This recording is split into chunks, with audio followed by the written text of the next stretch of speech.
आज की इस वीडियो में हम बात करने वाले हैं वर्मी कंपोस्ट के बारे में।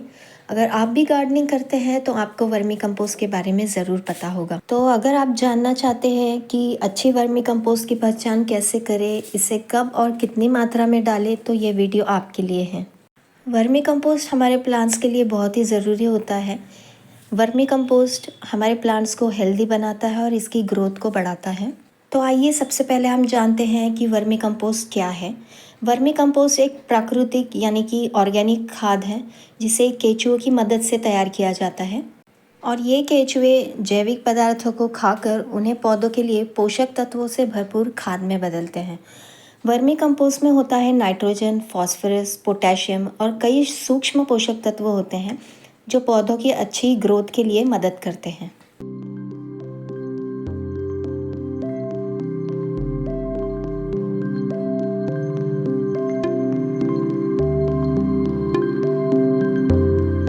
अब हम जानते हैं कि वर्मी कंपोस्ट के फ़ायदे क्या क्या हैं।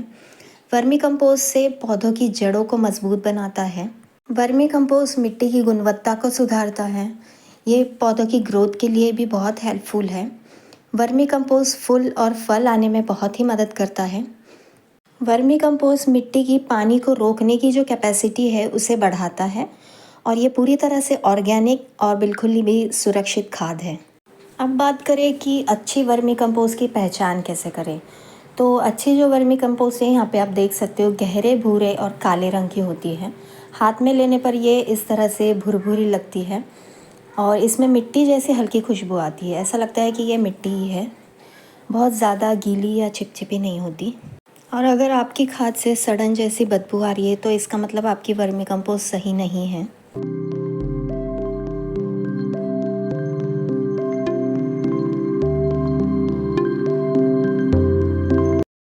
क्या वर्मी कंपोस्ट को छानना ज़रूरी है? ऐसे सवाल बहुत से लोग पूछते हैं।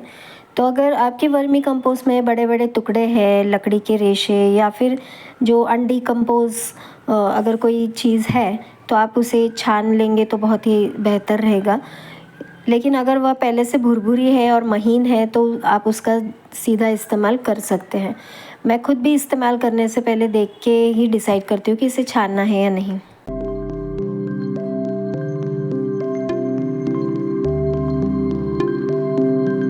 अब बात करते हैं कि वर्मी कंपोस्ट को आप कौन कौन से प्लांट्स में यूज़ कर सकते हो।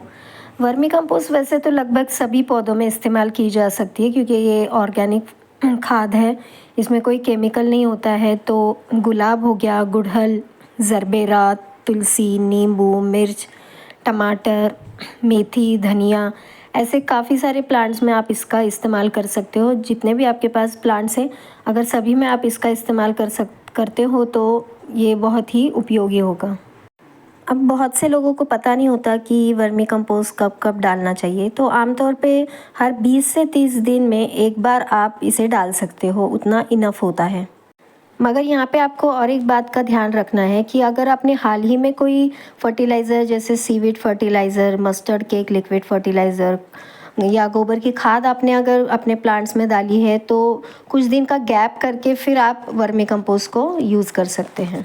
क्योंकि अगर आप एक साथ बहुत सारी खाद डालेंगे तो फ़ायदे की जगह आपके प्लांट्स को नुकसान हो सकता है।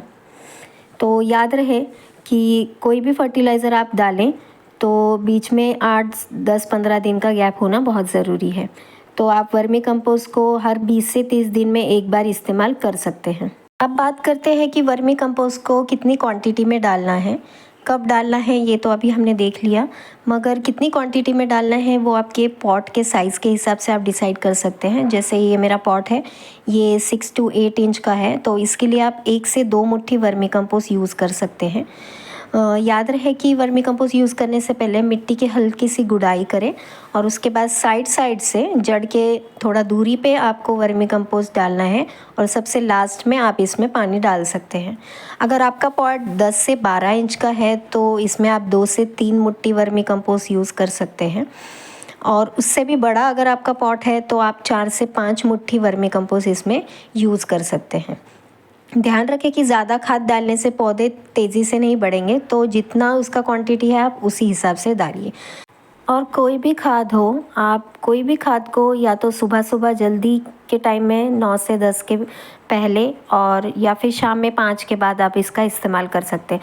चढ़ती धूप में कोई भी खाद डालना अच्छा नहीं होता है प्लांट के लिए।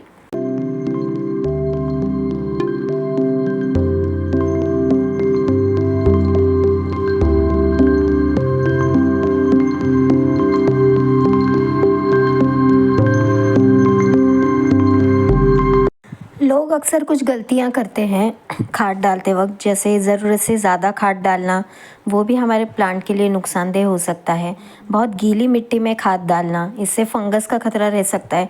खाद डालकर पानी नहीं देना या फिर बार-बार खाद डालना या फिर ख़राब क्वालिटी का खाद डालना, तो ये सारी गलतियों को हमें अवॉइड करना है, तो हमारे प्लांट्स अच्छे से हेल्दी रहेंगे। अब सवाल है कि क्या सिर्फ वर्मी कंपोस्ट ही काफ़ी है? तो ये भी एक अच्छा सवाल है। वर्मी कंपोस्ट बहुत ही अच्छी और ऑर्गेनिक खाद है, लेकिन हर पौधे की अलग-अलग रिक्वायरमेंट होती है।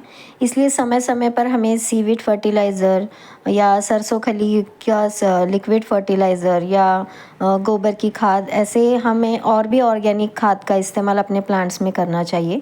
लेकिन सभी फर्टिलाइज़र को हमें बैलेंस संतुलित मात्रा में और गैप से अगर हम देंगे तो ये हमारे प्लांट के लिए अच्छा रहेगा। अगर मैं मेरे एक्सपीरियंस की बात करूँ तो वर्मी कंपोस्ट बहुत ही अच्छी और ऑर्गेनिक खाद है। ये हमारी सॉइल की क्वालिटी को इम्प्रूव करती है और अगर हम इसको रेगुलर में और सही क्वांटिटी में अगर हम इसका इस्तेमाल करेंगे तो हमारे प्लांट्स बहुत ही हेल्दी दिखाई देंगे। इसमें फ्लावरिंग और फ्रूटिंग भी अच्छी होगी। हालाँकि कोई भी खाद का रातों-रात तो चमत्कार नहीं हो सकता या उसका इफ़ेक्ट एक दिन में नहीं हो सकता है। इसके लिए हमें पेशेंस रखना ज़रूरी है, क्योंकि ये ऑर्गेनिक खाद है और अगर हमें ऑर्गेनिक खाद से हमारे प्लांट्स को की ग्रोथ करनी है तो हमें थोड़ा पेशेंस रखना भी बहुत ज़रूरी है। तो आज की वीडियो में हमने देखा कि वर्मी कंपोस्ट क्या है, इसके क्या-क्या फ़ायदे हैं, अच्छी वर्मी कंपोस्ट की पहचान हम कैसे करें, कितनी क्वांटिटी में डालें, कौन-कौन से प्लांट्स में डालें, अगर आपको मेरी वीडियो हेल्पफुल लगी हो तो मेरे चैनल को सब्सक्राइब करिए और कमेंट करके बताइए कि आप अपने पौधे में वर्मी कंपोस्ट का इस्तेमाल करते हैं या नहीं करते हैं। और मेरी वीडियो अच्छी लगी हो तो इसको लाइक करिए और शेयर करिए। मिलते हैं नेक्स्ट वीडियो में, तब तक के लिए bye, thank you, happy gardening.